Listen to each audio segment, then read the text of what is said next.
Oracle Destiny by Jed T E Rhodes. 1. The Basilica Prime of the Knights of Sol, planet Caliburn, many years ago. The aspirant entered the darkened chamber slowly, glancing back at the guards as he did so. The two knights at the doorway were silent, standing perfectly still in their golden impervium armor and scarlet cloaks, their full-face helmets betraying nothing of whatever expressions they had beneath the faceplates. For a moment, the aspirant wondered if their very presence, armed and armored, almost threatening, was meant to be part of the test. And then the door slammed closed, leaving the aspirant alone. He gulped, uncertainty filling him. He didn't know what was going to happen. This test was one that every member of his order had to go through, but no test was ever the same between two knights, and speaking of it was discouraged among those who had already gone through it. It was, so those who had already been through it would always say, something you had to experience for yourself. That, in part, was what was terrifying. You do not need to be afraid, a soft, feminine voice said from the shadows, as though reading his thoughts. The aspirant blinked in surprise at that. Hello? He said softly, almost whispering. He could not see the speaker for a long moment, but as he peered into the darkness, yes, there, in the shadows, there she was, a hooded figure, barely perceptible to the naked eye, as though she were hiding from him. "You are afraid," she said, her voice holding a perfectly neutral tone. "You will be afraid. You have been afraid." He swallowed. Lies were no good here. "Yes." She continued in that same tone. "You are afraid you will fail." "Yes," he said again.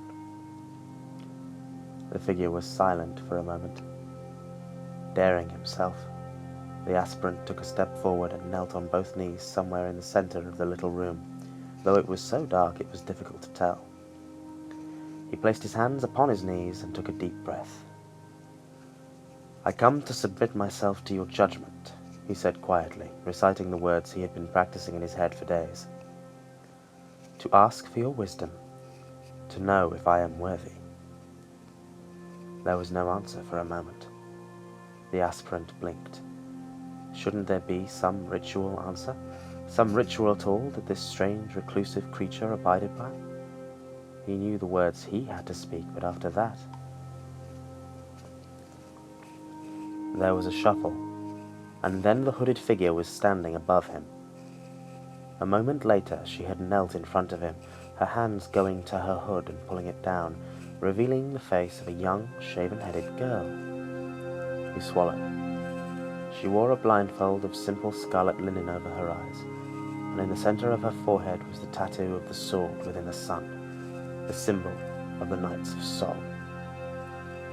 "You know who I am," she said softly. "Yes," he replied quietly, no point keeping quiet. "You are the Oracle." "You are afraid of me," she pointed out. "You have been. You will be." "Yes," he admitted. Her face was expressionless. "You are Arron Lightfoot, Knight Aspirant." "Yes, my lady," he said quietly. She smiled slightly. "The title is not needed. I am not, have not, and will not hold any title or prestige. I am a vessel, nothing more."